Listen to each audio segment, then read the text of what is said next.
Bom dia, pessoal. Vamos dar sequência à nossa aula de sociologia, falando sobre Estado e governo.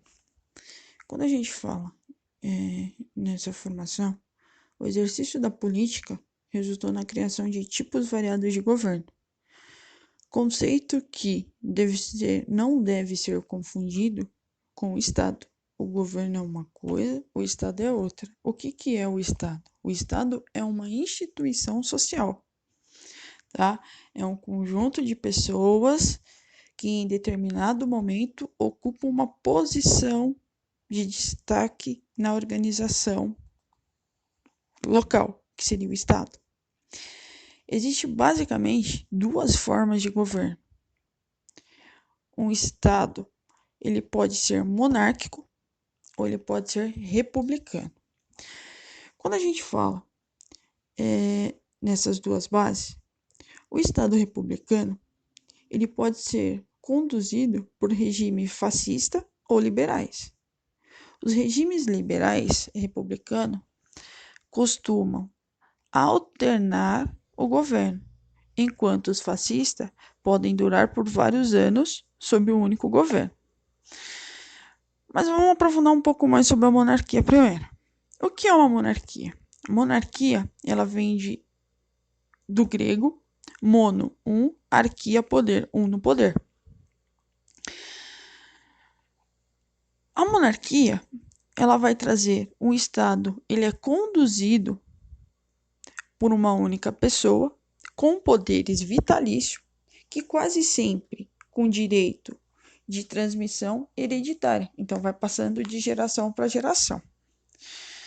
Nos governos monárquicos, há uma forte centralização do poder. Então, o poder total está na mão de uma única pessoa.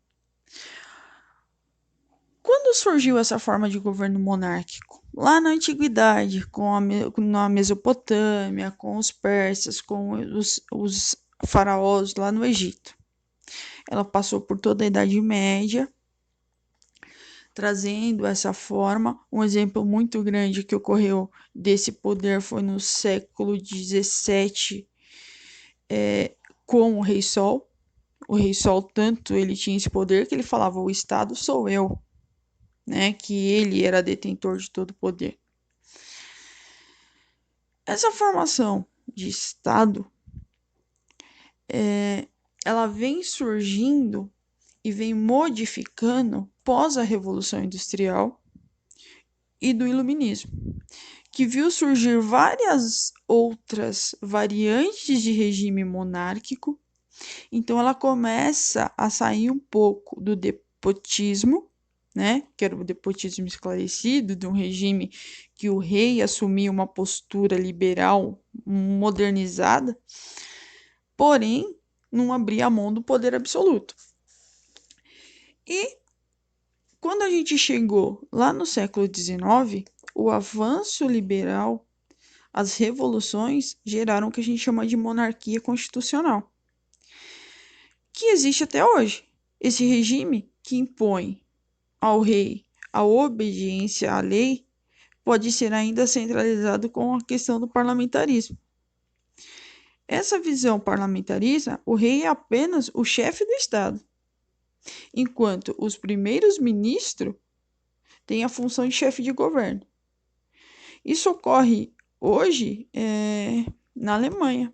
Na Alemanha ela tem essa forma de governo, que é parlamentarista, né, onde tem ele surge esse parlamentarismo na Inglaterra, que foi que inspirou outros governos, como a Dinamarca, Suíça. Não, Suíça não tem governo parlamentarista, desculpa, a Suécia que tem. Na Noruega, Holanda, Bélgica, Japão, adotam essas semelhanças de regime governamental. Quando a gente fala dessa questão, a monarquia, ela também traz o que a gente chama de monarquia e império, que é a tendência da linguagem cotidiana, que é usar palavras monarquia e império. O que essas duas têm a ver em comum, né? A origem desses termos há uma diferença no conceito. Os impérios surgiram também na antiguidade, com a expansão militar e de pequenas comunidades. Todo imperador é um rei, né? Por isso que se confunde muito a questão de monarquia com império. Mas nem todo rei é um imperador. A ideia de perpetuidade, ela sai, né? É comum aos imperadores. Porém, quando a gente considera essa questão, essa ideia, o imperador é considerado um instrumento necessário na salvação do mundo, como se tivesse sido concebido uma divindade para eles, absoluto, perfeito. Então, por muito tempo, ele traz esse modelo romano que se tinha de questão de império, o Império Britânico, o Império Napoleônico, o Sacro Império Romano-Germânico. Então, ele traz essa visão de grandeza. Por isso que se fala muito de império junto com a monarquia. Mas vocês precisam ter muito claro que isso são coisas distintas. A monarquia nem sempre ela vai construir impérios. E o imperador nem sempre vai ter um total controle sobre a situação, tá? Então, isso é muito claro, tá bom? Agora vamos falar um pouquinho sobre a questão da república. Quando a gente fala em república, república vem do res. Res, pública, coisa pública. Quando a gente fala desse governo, ele é mais comum. Atualmente, é o mais identificado com a ideia de representatividade. O chefe do Estado tem acesso ao poder por eleição popular, é escolhido de uma forma direta ou indireta, e aí ele assume um poder, certo? Ele torna-se chefe do Estado e ele começa a exercer o cargo. O cargo é dele? Não. É vitalício? Não. Numa república, o representante pode entrar e sair a hora que for necessário. No princípio que norteia a república lá na Roma antiga, o que priorizava-se com o bem comum à comunidade, diferentemente, né, nos regimes monárquicos, em que se priorizava a garantia dos privilégios da nobreza. Já na República, sempre foi visto o bem comum. Nos países republicanos, de chefe, que pode ser representado como uma república presidencialista ou a primeiros ministros, que são as repúblicas parlamentaristas, o presidente da república, ele é o chefe do Estado e de governo. É o nosso caso. Somos uma república federativa do Brasil. Como ocorre? A população escolhe a eleição. O presidente tem o mando. O presidente vai governar de forma no bem comum da população. Ele pode ser retirado se ele fizer algo errado? Sim, ele pode sofrer um impeachment, que é o impedimento do mandato. Isso ocorre em caso de delitos comprovados. Então, ele pode sair. No caso de república parlamentarista, o chefe de Estado, né, ou chefe de governo, fica no cargo de primeiro-ministro. Trata-se de um sistema parecido com a monarquia parlamentarista, com a diferença de que o chefe de Estado não é um rei, mas alguém elegeu ele lá, certo? Como ocorre no país como Itália, Alemanha, Portugal, Grécia, Israel, tem essa forma. A população escolhe o primeiro-ministro. Ok? Isso é uma definição de república. O que é uma definição de federalismo? Vamos ver agora. Quando a gente fala em federalismo, é um conceito importante que ela vem de uma organização do Estado contemporâneo. Isso é o federalismo. Esse termo Estado organizado com base de autonomia nas suas repartições de território, Estado quer dizer repartições de território. Podem ser província, Estado ou departamento. Todos eles estão unidos no Estado Nacional Federativo, que reconhece um governo central. Quando ele fala dessas questões, eles têm a questão jurídica, ordenamentos jurídicos próprios, afinados com os preceitos da Constituição Federal. No governo federalista tem que ter uma Constituição, que é o órgão máximo de um país. Contrapõe ao Estado unitário ou centralizado. O mapa político do Brasil, quando a gente fala dessa questão, o Brasil é dividido em 27 estados, sendo 26 estados e o Distrito Federal, que há relativamente autonomia administrativa, tributária, jurídica, o que faz com que o Brasil ele tenha um sentido mais amplo no termo federalista, que ele usa a sociedade global, ele traz esse movimento, a ideia de federalismo associa-se às correntes liberais, democrática, socialista, liberdade. Ele tira esse acirramento, né, nacionalista, ele traz essa distribuição de igualdade, de força.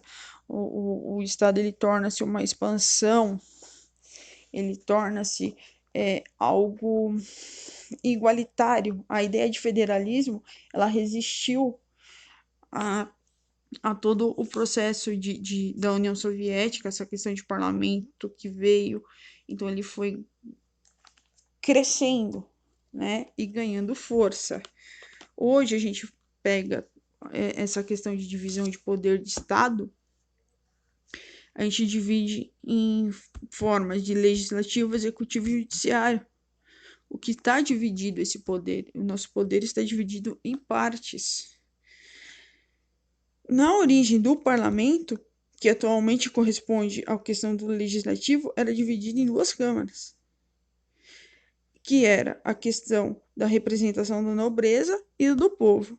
Hoje já não, a gente tem um governo, né, que traz todo esse poder, o poder que a gente chama de tem que ser um poder neutro. Na visão do Kant, ele fala dessa questão do poder moderador, né, que o Brasil trouxe, que é um poder neutro, onde vai trazer diversas formas de desenvolvimento. O Brasil mesmo, durante por muito tempo, ele foi marcado por diferente centralização política, né, no seu vasto território. Se a gente pegar a coroa, a gente tinha um rei, que tinha todo o poder concentrado onde era determinado, que era a questão do localismo político. Aí passou para ter a questão das câmaras municipais, onde os cafeicultores tinham grande poder. Aí, em 1822, com a Declaração da Independência, instalou-se uma monarquia constitucional, porque foi feita a nossa Constituição. A partir de 1888, onde foi feita a nossa última Constituição, foi implantada uma república, que surgiu a questão do federalismo no Brasil, que até hoje, que é o primeiro estado, né, a questão do federalismo. Se a gente for pensar no termo de Brasil, em 1889, a nossa primeira república federalista chamava Estados Unidos do Brasil, que era a base toda norte-americana. Hoje a gente tem uma república federalista do Brasil, né, o que levanta um caráter efetivamente federativo, que a gente tem escolha, a gente escolhe os nossos representantes. Então, a gente vem de uma organização política, tanto de Estado como independência. Lembrando que quando a gente fala do nosso processo de formação, a gente volta lá nas aulas de história, que nosso primeiro poder era dividido em termos Nossa primeira Constituição Imperial foi feita em 1824, a Constituição da Mandioca, que não dava direitos iguais para todo, né? Então tinha a nossa Constituição que não dava os mesmos direitos, que tinha que pagar para votar, só votava quem tinha. Aí quando a entrada do poder moderador com Dom Pedro II, que ele centraliza o poder, ele finge que ele dá poder, mas mesmo assim a população ainda não tinha totalmente acesso ao Estado. Então, quando a gente fala o poder ele sempre teve na mão, só que de forma diferente. Quando a gente fala Estado, Estado é essa organização. O Brasil, ele só começa realmente ter direito ao voto de uma forma mais igualitária para todos a partir de 1930, né? Colocando o poder na mão, o Getúlio Vargas ele dá esse poder tanto para mulheres como analfabeto, que lembrando até hoje o analfabeto ele é opcional ele votar. E aí, com a nossa Constituição, né, o retorno da República trazendo toda essa base pós uma ditadura, a nossa Constituição de 1988, ela traz o pluripartidarismo, né, que é a diferença, os direitos trabalhistas, traz toda uma reconquista que vem pós ter perdido muitos direitos na ditadura militar, nos 21 anos de ditadura militar. Então a gente vê muito isso hoje, tá bom?